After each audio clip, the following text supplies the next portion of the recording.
Language of homeopathy, பன்முக பார்வையில் homeopathy, homeopathy for beginners. இன்றைக்கி நம்ம பார்க்க போகிறது பெல்லடோனா. இந்த கேஸ் வந்து கிட்டத்தட்ட எல்லாருக்குமே இந்த காலத்தில் பயன்படும். ஏன்னா கம்ப்யூட்டர் முன்னாடியே எப்பொழுதுமே இருக்காங்க, செல்லை பார்த்துக்கிட்டே இருக்காங்க.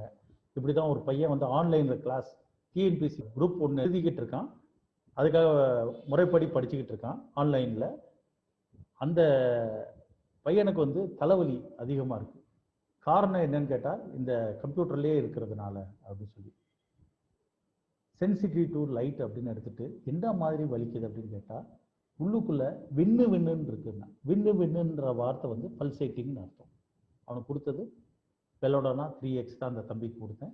அந்த தம்பிக்கு கொடுத்து காலையில் கொடுத்துட்டு ஈவினிங்கே சொல்கிறாப்புல வலியெல்லாம் கிட்டத்தட்ட போயிடுச்சு, நான் ஆன்லைன் கிளாஸே நிறுத்திடலாம், படிப்பே நிப்பாட்டிடலாங்கிற அளவில் இருந்தேன், இப்போ எனக்கு கான்ஃபிடென்ஸ் கெயின் ஆயிடுச்சு, கட்டாயமாக நான் நல்லா ஆயிடுவேன், ஆன்லைன் கிளாஸ் அட்டன் பண்ண முடியும், நான் எக்ஸாம் எழுதி பாஸ் ஆயிடுவேங்கிற நம்பிக்கை எனக்கு வந்திருக்குன்னு அடுத்த நாள் எனக்கு ஃபோனில் சொல்கிறான். ஏன்னா அந்த வேதனை அந்த அளவுக்கு இருந்திருக்கு. அந்த வேதனையை அழகாக இந்த பெல்லடோனா சரி பண்ணியிருக்கு.